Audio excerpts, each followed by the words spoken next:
Hi friends, എല്ലാവർക്കും aim സ്റ്റഡീസിന്റെ പുതിയൊരു വീഡിയോയിലേക്ക് സ്വാഗതം. അപ്പൊ അധ്യാപക തസ്തികകളുമായി ബന്ധപ്പെട്ട എല്ലാ പ്രധാനപ്പെട്ട ഇൻഫോർമേഷൻസ്, അതേപോലെ തന്നെ അപ്ഡേഷൻസ്, നോട്ടിഫിക്കേഷൻസ് എല്ലാം നിങ്ങൾക്ക് ഉടനെ ലഭിക്കണം. നമ്മുടെ ചാനൽ സബ്സ്ക്രൈബ് ചെയ്താൽ മാത്രം മതി. ബെല്ലൈക്കൺ കൂടെ ഒന്ന് എനേബിൾ ചെയ്തിടാം. അതോടൊപ്പം തന്നെ ഇതിന്റെ എല്ലാ നോട്ടിഫിക്കേഷൻ വാട്സാപ്പിലൂടെ നിങ്ങൾക്ക് ലഭിക്കാനായിട്ട് എയിം സ്റ്റഡീസിന്റെ ഒഫീഷ്യൽ വാട്സ്ആപ്പ് ചാനലിന്റെ ലിങ്കും കൂടെ നമ്മൾ കമന്റ് ബോക്സിൽ കൊടുക്കുന്നുണ്ട്. അതിലേക്ക് കൂടെ ജോയിൻ ചെയ്യാം. അപ്പോൾ വളരെ പ്രധാനപ്പെട്ട ന്യൂസ് ഇന്നത്തെ മാതൃഭൂമി പത്രത്തിൽ നിങ്ങൾക്ക് കണ്ടിട്ടുണ്ടാവും അല്ലെ? അധ്യാപിക വിദ്യാർത്ഥി അനുപാതം പരിഷ്കരിക്കാൻ ധാരണ. 2 ജില്ലകളിൽ നഷ്ടമായത് 123 തസ്തികകൾ. അതേപോലെ തന്നെ രാത്രിയിൽ അസാധാരണ നടപടി, ജോലി പോയത് 35 അധ്യാപകർക്ക് എന്ന ക്യാപ്ഷനോട് കൂടി മാതൃഭൂമി പത്രത്തിൽ വന്ന റിപ്പോർട്ട് നിങ്ങൾ എല്ലാവരും കണ്ടിട്ടുണ്ടാവും അല്ലെ? ഇപ്പൊ കഴിഞ്ഞ റാങ്ക് ലിസ്റ്റിൽ 1ാം റാങ്കുകാരന് പോലും LPSA ചില ജില്ലകളിൽ എന്താണ് നിയമനം നടന്നിട്ടില്ല. അവര് വളരെ പ്രതിഷേധവും കാര്യങ്ങളോ ആയിട്ട് സെക്രട്ടേറിയറ്റിന് മുമ്പിലാണ് ദിവസവും നമ്മൾ കാണുന്ന ന്യൂസുകൾ തന്നെയാണ് അല്ലെ? അവരെല്ലാവരും നമ്മുടെ എല്ലാം സഹോദരങ്ങൾ തന്നെയാണ് അല്ലെ? അപ്പൊ നമ്മളെക്കാൾ ഉപരി എന്താണ് ഒരുപാട് ഹാർഡ് വർക്ക് ചെയ്ത് നല്ല റാങ്കിലേക്ക് എത്തിയ ആളുകളാണ് ഈ സെക്രട്ടേറിയറ്റിന് മുമ്പിൽ സങ്കടം അല്ലെങ്കിൽ അവരുടെ പോരാട്ടങ്ങൾ തുടരുന്നത്. അപ്പൊ അവർക്കുള്ള ഐക്യദാർഢ്യം കൂടെ ഞങ്ങൾ ഇതിനോടൊപ്പം പ്രകടിപ്പിക്കുകയാണ്.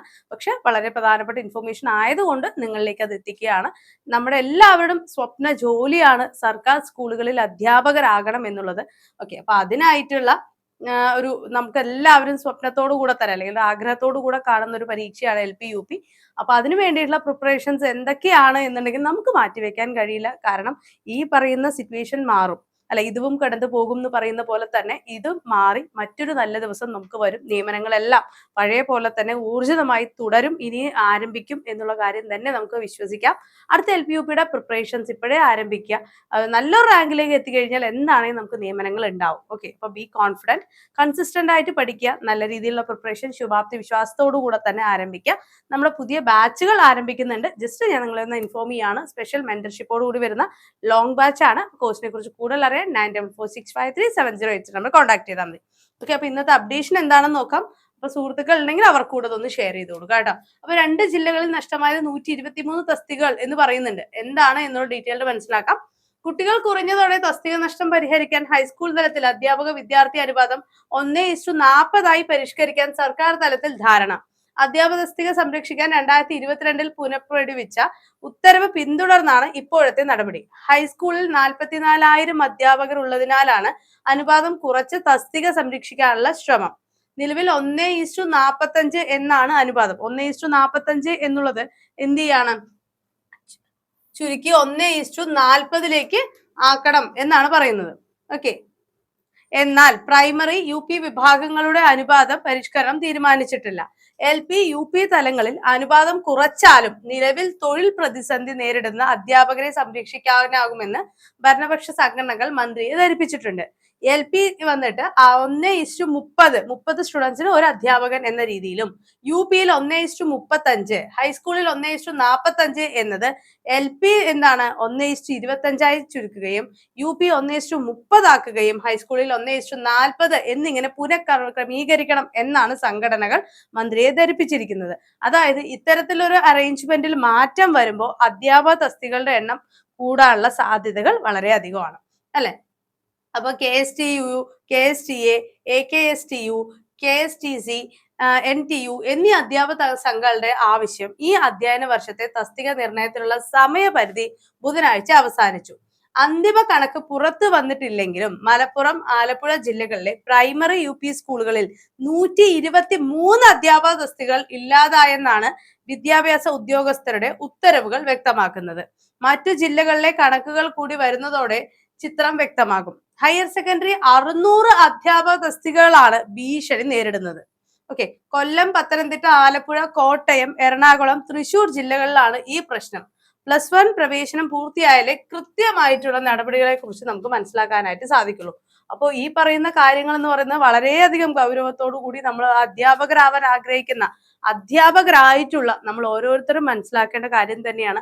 അനുപാതത്തിൽ വരുന്ന മാറ്റം അല്ലെങ്കിൽ അനുപാതം പുനഃക്രമീകരിച്ചാൽ മാത്രമേ പുതിയ തസ്തികകൾ ഉണ്ടാവുകയും ബാക്കി ഇപ്പൊ ജൂനിയർ ആയിട്ട് മാറ്റി നിർത്തിയിരിക്കുന്ന പല ആളുകൾക്കും നിയമനം കൃത്യമായിട്ട് ലഭിക്കുകയും ചെയ്യുള്ളൂ. ഓക്കെ, പിന്നെ റാങ്ക് ലിസ്റ്റ് നിയമനം ലഭിക്കുന്നില്ലെങ്കിൽ പിന്നെ റാങ്ക് ലിസ്റ്റിന്റെ ആവശ്യം അവിടെ ഇല്ല അല്ലെ? പരീക്ഷ നടത്തി അതിനുവേണ്ടി ഒരുപാട് ആളുകൾ വർഷങ്ങളോളം മാസങ്ങളോളം ഉറക്കമൊഴിച്ച് പഠിച്ചിട്ട് അവസാനം നിയമനങ്ങൾ ലഭിക്കുന്നില്ല എന്ന് പറയുമ്പോൾ പിന്നെ ആ പരീക്ഷ എന്തിനാണ് എന്ന ചോദ്യം ഓരോ ഉദ്യോഗാർത്ഥികളും മനസ്സിൽ ചോദിക്കുന്നത് തന്നെയാണ് അല്ലെ? രാത്രിയിൽ അസാധാരണ നടപടി, ജോലി പോയത് 35 അധ്യാപകർക്ക് എന്ന് പറഞ്ഞൊരു റിപ്പോർട്ട് കൂടെ ഉണ്ട് അല്ലെ. അതായത് ആലപ്പുഴ ജില്ലയിൽ ഒറ്റ രാത്രി കൊണ്ടുള്ള അസാധാരണ നടപടി ജില്ലയിൽ ജോലി നഷ്ടപ്പെട്ട 35 അധ്യാപകർക്കാണ്. അടുത്ത ദിവസം മുതൽ ജോലിക്ക് ഹാജരാകേണ്ട എന്നാണ് PSC വഴി നിയമിതരായ അധ്യാപകർക്ക് കിട്ടിയ ഉത്തരവ്. അധ്യാപക സംഘടനകളുടെ കടുത്ത പ്രതിഷേധത്തെ തുടർന്ന് ബുധനാഴ്ച ഉച്ചയോടുകൂടി ഈ ഉത്തരവ് മരവിപ്പിച്ചിട്ടുമുണ്ട്. അധ്യാപക വിദ്യാർത്ഥി അനുപാതം കണക്കിലെടുത്താണ് വിദ്യാർത്ഥികൾ കുറവുള്ള സ്കൂളുകളിൽ ജൂനിയർ അധ്യാപകരെ പിരിച്ചുവിടാൻ വിദ്യാഭ്യാസ ഉപഡയറക്ടറുടെ ചുമതലയിലുള്ള അഡ്മിനിസ്ട്രേറ്റീവ് അസിസ്റ്റന്റ് ഉത്തരവിറക്കിയത്. വിദ്യാർത്ഥികൾക്ക് കുറവുള്ള സ്കൂളുകളിൽ 48 സീനിയർ അധ്യാപകരെ പുനർവിന്യസിച്ചപ്പോൾ 32 LP സ്കൂൾ അധ്യാപകർക്കും 3 തുന്നൽ അധ്യാപകർക്കുമാണ് ജോലി നഷ്ടമായത്. KSTA നേതൃത്വത്തിൽ വിദ്യാഭ്യാസ ഉപഡയറക്ടറുടെ കാര്യാലയത്തിന് മുന്നിൽ പ്രതിഷേധിച്ചതോടെ ഉത്തരവ് മരവിപ്പിച്ചു. ജില്ലയിൽ പ്രഥമാധ്യാപകരുടെ തസ്തികയിൽ 42 ഒഴിവുകളാണ് ഉള്ളത്. സമയബന്ധിതമായി സ്ഥാനക്കയറ്റം നൽകിയിരുന്നെങ്കിൽ ഈ സാഹചര്യം ഒഴിവാക്കാമായിരുന്നുവെന്നും വിവിധ അധ്യാപക സംഘടനകൾ ചൂണ്ടിക്കാട്ടി. സർക്കാരിന് മോശമാകുന്നതിനെ തുടർന്ന് ഉദ്യോഗസ്ഥർ സ്വീകരിച്ച നടപടിയാണെന്ന് ആരോപിച്ച് KPSTA രംഗത്തെത്തിയിട്ടുണ്ട്. അധ്യാപകരെ പ്രൈമറി സ്കൂളിലെ HTV തസ്തികയിലേക്കോ BRCയിലേക്കോ പുനർവിന്യസിക്കണമെന്നാവശ്യപ്പെട്ട് ഭരണപക്ഷ സംഘടനകളായ KSTU സംഘടന പ്രസിഡന്റ് KM അബ്ദുള്ള, മന്ത്രി VM ഷംസുദ്ദീനെ കണ്ടിട്ടുമുണ്ട്.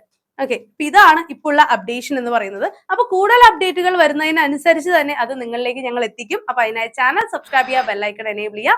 അതേപോലെ ഇതിന്റെ എല്ലാ നോട്ടിഫിക്കേഷൻ വാട്സാപ്പിലൂടെ ലഭിക്കാനായിട്ട് നമ്മുടെ എയിം സ്റ്റഡീസിന്റെ വാട്സ്ആപ്പ് ചാനലിലെ ലിങ്കും കൂടെ കമന്റ് ബോക്സിൽ കൊടുക്കുന്നുണ്ട്. അതിലേക്കൂടെ ജോയിൻ ചെയ്യുക.